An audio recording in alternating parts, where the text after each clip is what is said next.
Ladies and gentlemen, accept it.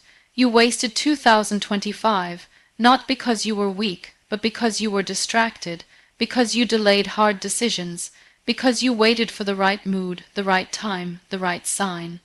And while you waited, days passed quietly, weeks slipped away, and the year ended without becoming what it could have been.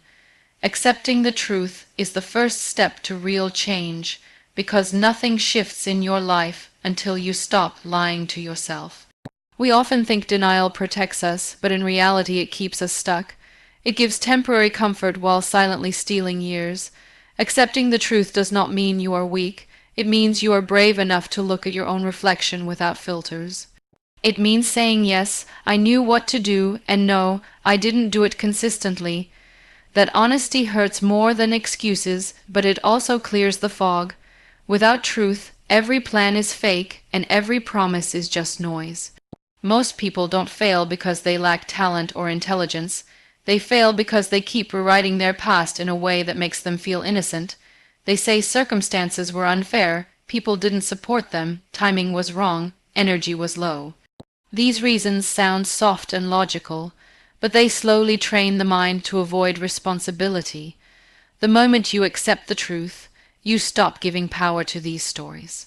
You realize that even on hard days, there were small choices you could have made differently, small actions you could have taken, small disciplines you could have protected. Truth is uncomfortable because it removes the illusion of control over outcomes and puts control back on actions. It tells you that results are not random. They are accumulated decisions. When you accept that, excuses lose their emotional grip. You stop waiting for motivation because you understand motivation was never the problem. The problem was alignment between what you wanted and what you were willing to sacrifice. Truth exposes that gap clearly, without drama, without shouting. Acceptance also changes how you see pain. Pain is no longer something to escape, but something to understand. When you accept the truth, pain becomes information. It tells you where you compromised, where you delayed, where you chose easy over necessary. Instead of drowning in regret, you start studying it. You stop asking, why did this happen to me, and start asking, what did this teach me about myself? That shift alone rewires the mind from victim mode to growth mode. Many people fear accepting the truth because they think it will break them. In reality, pretending is what exhausts them. Carrying false stories requires constant effort. Truth, even when heavy, is lighter than lies because it doesn't need maintenance. Once accepted, it sits quietly and gives clarity. Clarity simplifies decisions. You no longer argue with yourself about what to do. You already know. You either do it or you accept the consequence.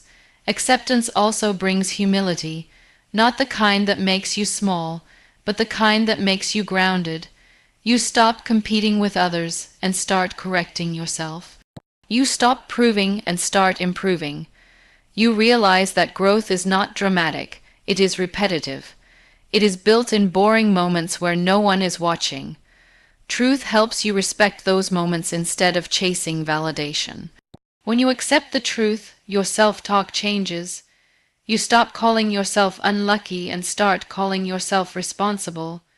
That word scares people, but it is actually freeing. Responsibility means your future is not dependent on moods, people, or circumstances. It means every day holds at least one decision that moves you forward or keeps you stuck. Acceptance sharpens your awareness of those moments, making it harder to waste them without noticing. Real change does not start with new goals or new plans. It starts with an honest inventory of where you are and how you got here. Without acceptance, goals are fantasies. With acceptance, even small steps feel meaningful because they are real. The truth does not promise comfort, but it offers direction, and direction is what turns effort into progress. Time doesn't disappear, it gets traded for comfort, and most people don't even realize when the trade happens. It feels harmless in the moment. One extra scroll, one delayed start, one day off that turns into a habit.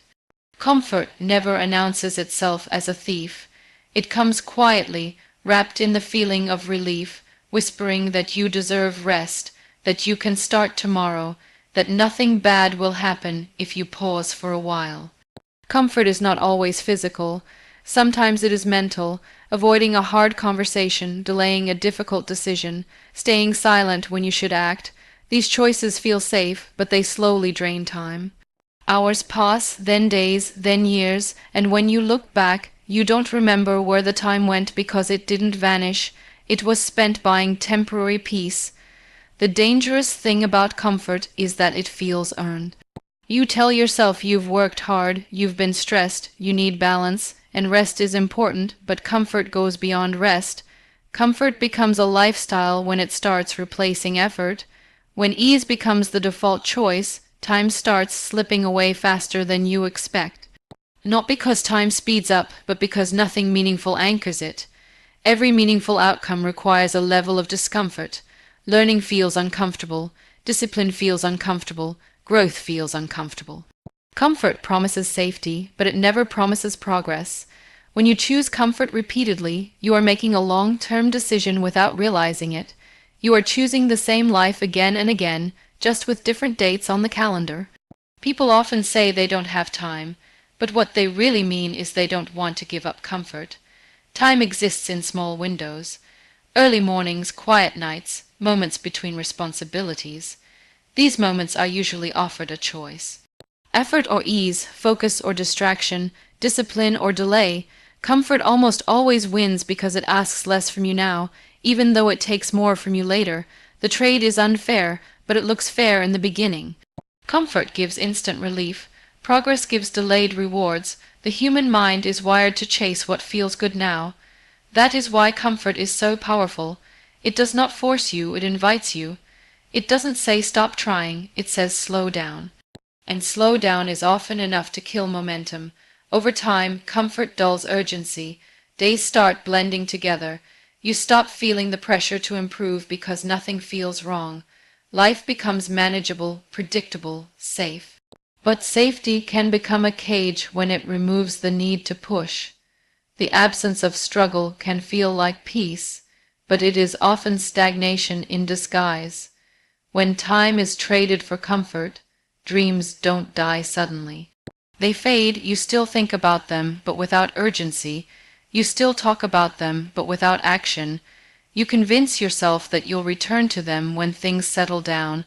The truth is, comfort makes sure things never settle enough for discomfort to feel necessary.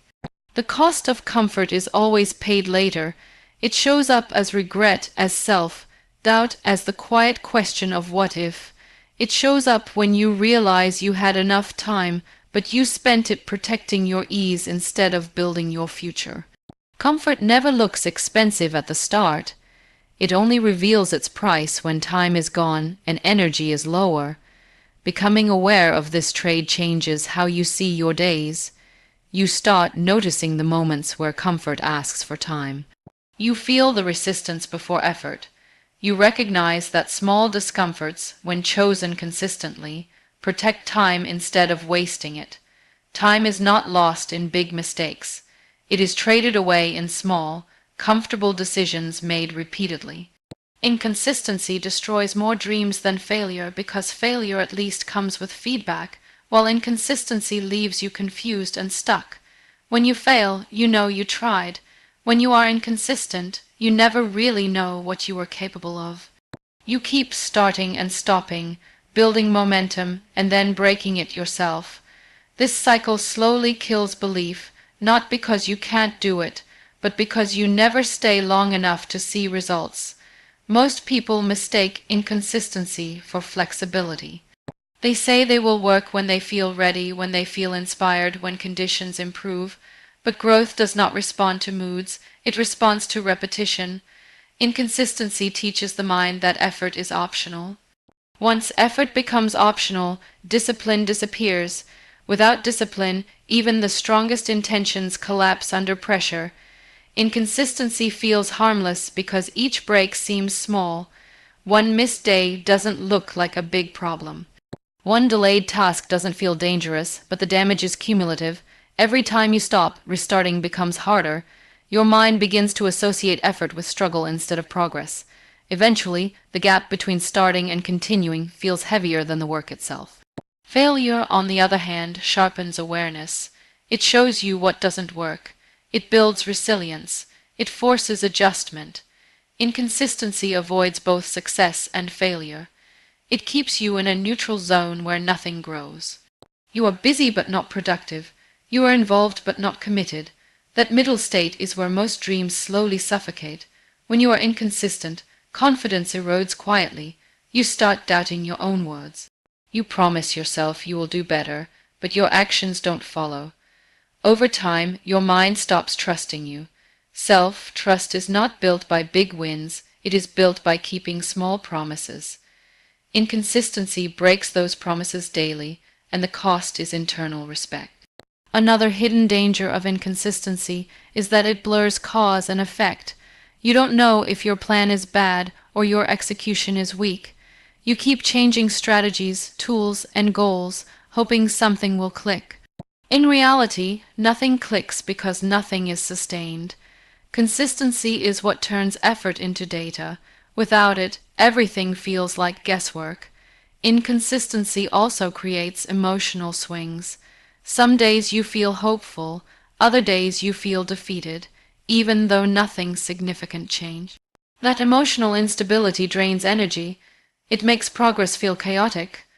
Consistent action stabilizes emotions because it removes daily decision making.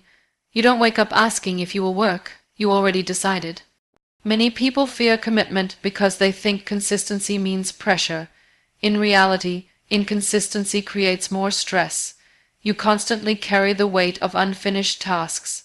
Your mind is always negotiating, always delaying, always feeling behind. Consistency simplifies life. It turns effort into routine and reduces mental noise. Dreams require identity change, not occasional action. You don't become someone by visiting the work once in a while. You become someone by showing up even when it feels boring, slow, or uncomfortable. Inconsistency keeps you emotionally attached to the idea of the dream, but disconnected from the process required to reach it. When you look back at lost opportunities, they rarely disappear because you failed once. They disappear because you didn't stay long enough. You tried a little, stopped a little, and repeated that pattern until time ran out. Inconsistency wastes energy, time, and potential without making any noise, which is why it is more dangerous than visible failure. Consistency does not demand perfection. It demands presence. It demands that you show up even when the output feels weak. Progress is built on average days, not peak moments. Inconsistency waits for perfect conditions. Growth happens under imperfect ones. Regret is painful, but denial is deadly because regret at least tells you something went wrong, while denial convinces you nothing needs to change. Regret stings. It sits heavy in the chest. It reminds you of missed chances and wrong turns. Denial, on the other hand, feels calm. It feels safe. It tells you that things are fine, that circumstances were unfair, that anyone in your place would have done the same. That calm is dangerous because it stops movement. Regret carries awareness, it forces reflection, it pushes questions into your mind that you cannot easily ignore. What if I had tried harder? What if I had stayed consistent? What if I had chosen discomfort? These questions hurt, but they also point toward growth. Denial shuts these questions down. It replaces them with excuses and distractions. It keeps the surface smooth while the foundation weakens. Many people fear regret, so they run straight into denial. They distract themselves with noise, with busy schedules, with entertainment, with false positivity. They tell themselves to stay happy, to stay grateful, to not overthink. Gratitude is powerful, but when it is used to avoid accountability, it becomes a trap. It turns into a shield that protects bad habits instead of healing the future. Regret says something needs your attention. Denial says everything is under control. One creates urgency, the other creates delay. Over time, delay compounds. Small ignored regrets become patterns. Patterns become identity, and once something becomes identity, changing it feels impossible, even though it started with simple choices that were avoided. Denial also distorts memory. You slowly rewrite your past to make your present comfortable. You remember the effort, but forget the gaps. You remember the struggle, but forget the laziness. This selective memory keeps your image intact, but it steals your ability to improve. Growth requires accurate memory, not flattering memory. The problem with denial is that it does not remove consequences. It only postpones awareness of them. Life keeps moving, time keeps passing, opportunities close quietly. When reality finally forces the truth in front of you, the pain is heavier because it comes with lost time. Regret felt early is lighter than regret felt late. Regret can become fuel. It can sharpen focus. It can humble the ego. It can turn comfort into discomfort, pushing you toward action. Denial numbs that fuel. It makes you emotionally comfortable while slowly disconnecting you from your potential. You don't feel like you're failing, but you also don't feel like you're growing. People who grow learn to sit with regret without drowning in it. They don't romanticize it, but they don't run from it either. They listen to what it is pointing at. They separate the mistake from their identity. Denial does the opposite. It fuses mistakes into identity by refusing to acknowledge them, making change feel like self-attack instead of self-correction. Denial often hides behind optimism. You tell yourself things will work out, that time will fix everything. Time doesn't fix patterns. Time only reveals them more clearly.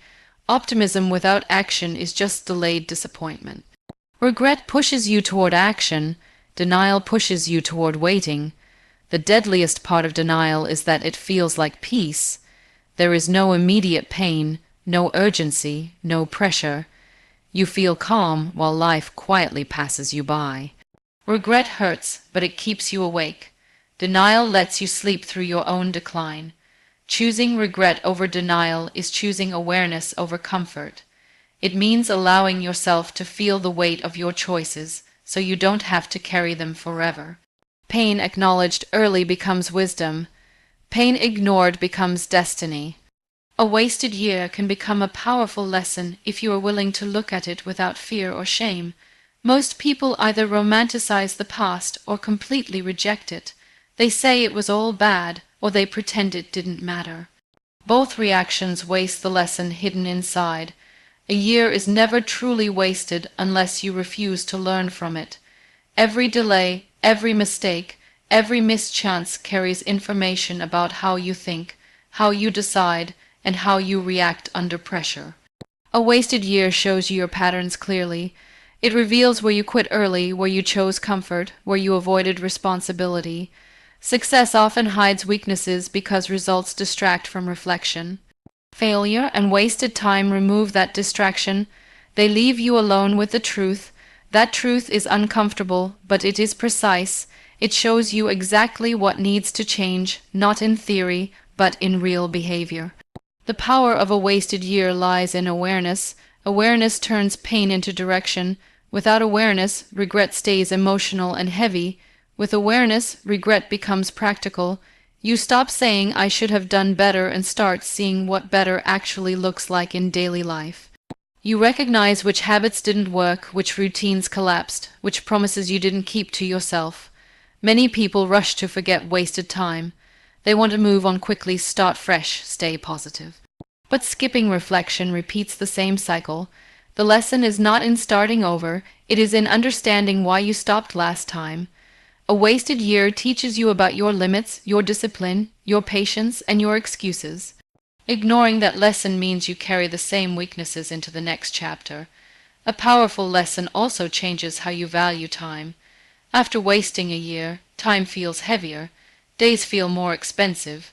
You stop assuming you have unlimited chances. That seriousness is not negativity, it is maturity.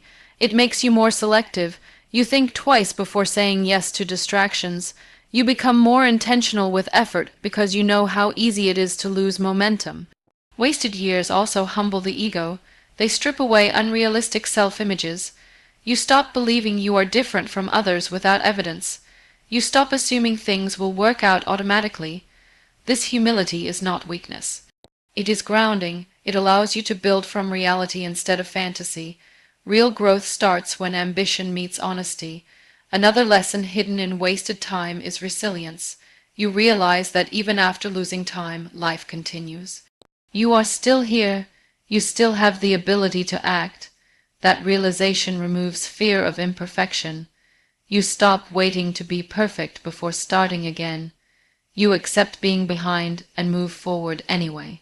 That acceptance is strength. A wasted year also teaches patience. You learn that rebuilding takes time. You cannot fix neglect overnight. Progress becomes quieter, slower, more disciplined. This patience protects you from chasing shortcuts. You stop looking for dramatic transformations and start respecting consistent effort. When you truly learn from a wasted year, it changes your relationship with failure. Failure no longer feels like the end. It feels like data. You stop personalizing mistakes and start analyzing them. That shift reduces emotional weight and increases strategic thinking. You become less reactive and more deliberate. The lesson only becomes powerful when it changes behavior. Reflection without action is just memory. The real value of wasted time appears when you act differently next time. When you show up on days you would previously quit. When you choose effort where you once chose ease. When you protect focus where you once allowed distraction. That is how a wasted year quietly becomes one of the most important years of your life. The future changes only when daily actions change, because time does not respond to intentions, it responds to behavior. You can want a different life, visualize it, talk about it, even pray for it, but none of that moves the future on its own. The future is built quietly in ordinary days through repeated actions that seem small in the moment but carry long-term weight. Most people try to change outcomes without changing routines. They want better results while keeping the same habits. This creates frustration because nothing external shifts until something internal becomes different. Daily actions are the language the future understands. Every repeated choice sends a message about the direction you are moving, even when progress is not immediately visible. Big decisions feel important, but they are rare. Small decisions feel insignificant, but they happen constantly. The future is shaped more by what you do when no one is watching than by what you decide in emotional moments. Waking up on time, starting work without delay, finishing what you start, avoiding unnecessary distractions. These actions don't feel heroic, but they are decisive. People often wait for a turning point. They believe one opportunity, one connection, one breakthrough will change everything. In reality, turning points are created, not found. They are the result of consistent preparation. When daily actions change, readiness increases. When readiness meets opportunity, it looks like luck from the outside. Daily actions also shape self-belief. Each small follow-through builds trust with yourself. Each broken promise weakens it. Over time, this internal relationship determines how seriously you take your own goals. The future does not reward potential, it rewards reliability. Reliability is built through daily behavior, not occasional effort. Changing daily actions requires awareness before discipline. You must first notice how your time is actually spent, not how you think it is spent. Many people overestimate their effort and underestimate their distractions. Honest observation exposes the gap between intention and reality. That gap is where the future is decided. Daily actions are powerful because they compound. One focused hour today does not change much. One focused hour every day for a year changes everything. The mind struggles to appreciate this because the rewards are delayed. This delay is why many people quit early. They confuse lack of immediate results with lack of progress. The future is also shaped by what you consistently avoid. Avoiding difficult tasks, uncomfortable conversations, or disciplined routines pushes the future in a predictable direction.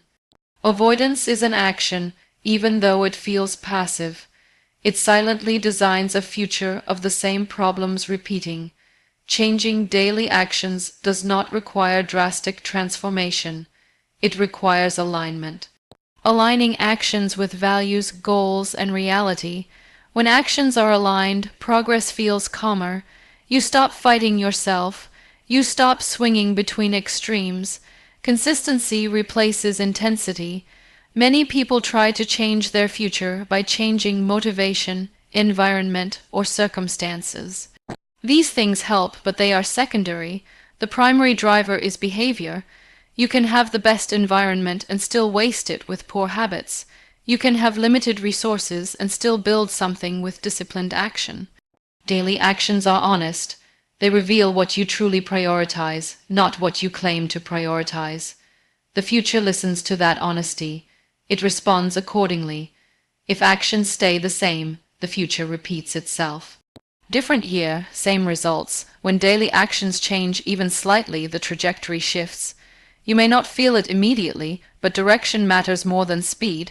Small changes maintained over time move you into completely different outcomes. The future does not arrive suddenly.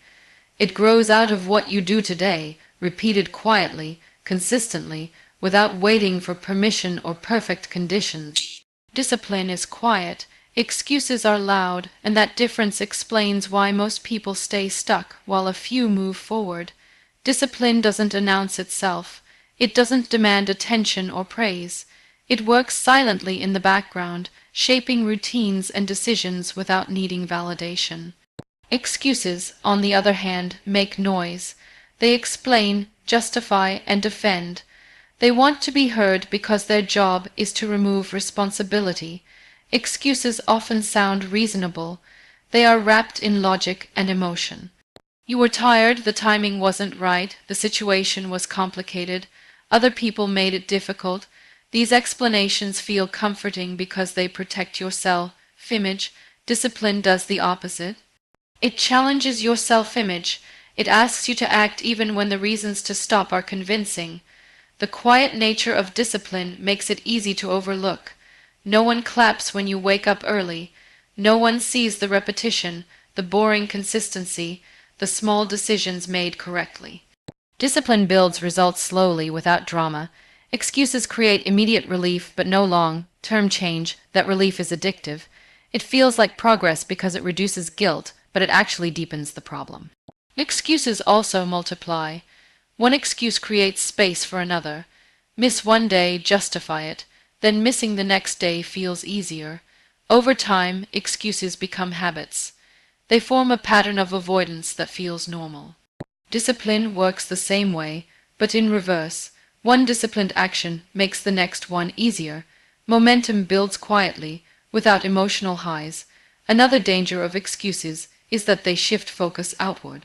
You start looking for reasons instead of solutions. Your energy goes into explaining why something couldn't be done instead of figuring out how it could be done differently. Discipline keeps focus inward. It asks what is within your control, not what is fair or unfair. Excuses are loud because they need agreement. You often tell them to others, hoping for validation. When someone agrees, the excuse feels legitimate. Discipline does not seek agreement. It does not need permission. It operates privately. That privacy is why disciplined people are often misunderstood. Their progress seems sudden from the outside, but it is built on invisible effort. Excuses feel productive because they involve thinking. You analyze, you reason, you reflect. Discipline involves doing. Doing is uncomfortable because it exposes effort to failure. Thinking feels safer. Excuses keep you in your